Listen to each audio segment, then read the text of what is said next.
hidupmu, gayamu, orientasimu ya ditentukan oleh pikiran. Maka penting pikiran yang jernih. Ada lagi kalimat dari Zhuangzi. Kalau ini salah satu tokoh dari Taoisme. Dulu pernah kita bahas khusus beliau ini. Kata dia begini, mereka yang mengikuti Tao. Tao itu artinya jalan.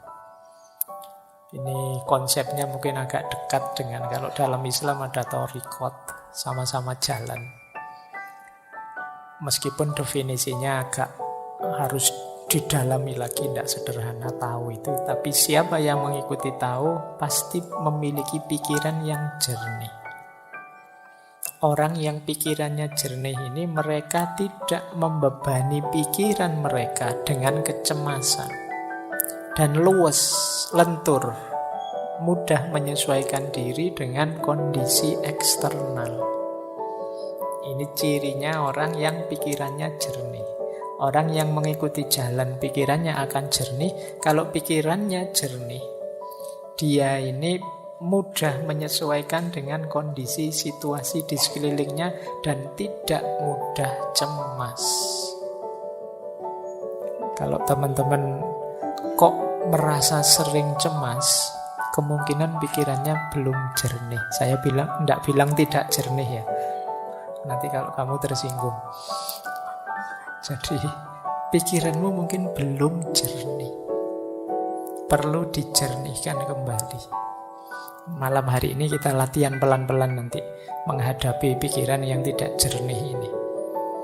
Saya tambah 3 lagi dari beberapa. Yang pertama dari Erich Fromm, psikolog, psikoanalis, filosof yang pernah kita bahas tentang cinta.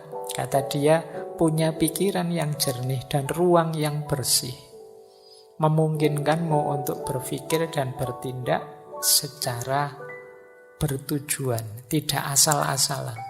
Jadi kalau pikiran kita jernih itu mengorientasikan tindakan itu enak. Tapi kalau pikiran kita ruwet, kadang kita tidak tahu kenapa melakukan ini, kenapa melakukan itu. Pokoknya isinya pikiran bulat. Nah, ini membuat kita bertindaknya juga tidak kontrol. Karena pikiran menentukan diri kita. Atau kata yang dari India, Naval Ravikant. Ini sebenarnya bisnismen, tapi juga penulis. Kata dia, kita mengatakan bahwa kita menginginkan peace of mind. Tetapi sebenarnya yang kita inginkan adalah peace from mind. Nah, ini menarik. Kata Ravikant ini, kita itu kan sering bilang saya ingin tenang. Pikiranku ingin tenang, peace of mind. Tapi sebenarnya bukan pikiranku ingin tenang, tapi peace from mind. Peace from mind itu mungkin mudahnya kita definisikan ada banyak hal yang harus kita buang, kita sisihkan yang ada di pikiran kita itu. Karena mungkin tidak penting, tidak urgent. Dari situ terus muncul ketenangan. Ini namanya peace from mind. Tidak sekedar peace of mind. Peace of mind itu mungkin sifatnya tidak bisa lama. Tenang dulu sebentar, kayak kalau kemarin pakai teorinya Schopenhauer kan pakai musik saja bisa untuk peace of mind. Tapi kalau peace from mind, membersihkan pikiran dari hal-hal yang tidak penting, tidak jelas, tidak ada gunanya, itu akan menenangkan. Nah, silahkan nanti teman-teman ya, boleh dicermati isi kepala kita itu selama ini apa saja sih. Bisa tidak teman-teman coba dibayangkan sejak tadi pagi sampai malam hari ini, itu sempat mikir apa saja? Berapa banyak yang dipikirkan itu hal-hal penting, dan berapa banyak hal-hal biasa saja, dan berapa banyak hal-hal tidak penting? Atau jangan-jangan ada pikiran-pikiran yang merusak, pikiran-pikiran negatif. Nah, kita jarang yang mencermati pikiran kita sendiri. Kira-kira yang paling mempengaruhimu itu pikiran-pikirannya siapa? Atau pikiran yang seperti apa? Atau berita informasi yang seperti apa? Terus kamu nilai, ini penting enggak sih? Ini ada gunanya enggak sih? Kayak filternya Socrates dulu itu. Ini kalau saya enggak tahu, ada gunanya enggak sih untuk hidupku? Terpengaruh enggak sih saya kalau saya enggak tahu ini? Coba ya nanti kamu cek lagi. Kalau masih bingung juga caranya gimana sih Pak? Kamu buka WA-mu sajalah.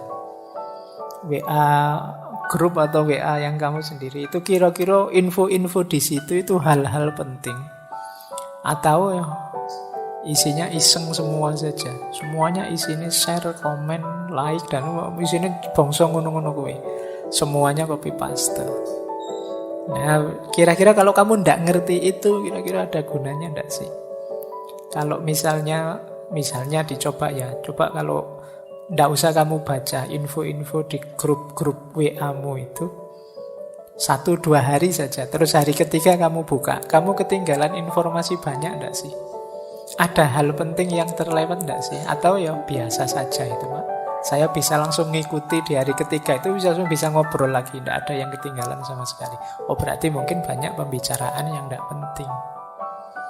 Nah coba ya kamu sendiri yang ngecek sejauh mana sih aktivitasmu sehari-hari itu bermakna. Ayo sejak pagi sampai malam hari ini sudah melakukan apa saja? Berapa persen dari yang kita lakukan itu hal penting, berapa persen hal rutin, dan berapa persen hal tidak penting. Nanti akan kelihatan siapa diri kita. Baik, saya lanjutkan. Ini yang terakhir, ada pandangan dari Paulo Coelho. Ini penulis. Tulisannya banyak, kata dia, santailah, biarkan pikiranmu menjadi kosong, dan kejutkan dirimu dengan harta karun yang mulai mengalir dari jiwamu. Jangan lupa, jiwa kita ini khazanah yang luar biasa. Kalau teman-teman mau membacanya.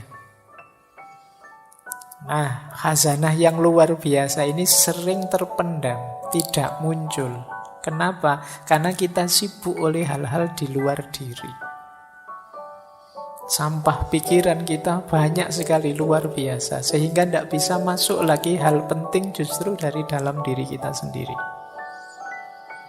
Maka kata Coelho, santailah coba. Tidak usah mikir apa-apa, biarkan dirimu jernih. Nanti ada banyak hikmah yang mengalir dari jiwamu. Ada banyak wawasan-wawasan yang mungkin mengejutkanmu. Jadi makanya kalimatnya kejutkan dirimu. Betapa luar biasanya dirimu, cuma kamu tidak sadar saja.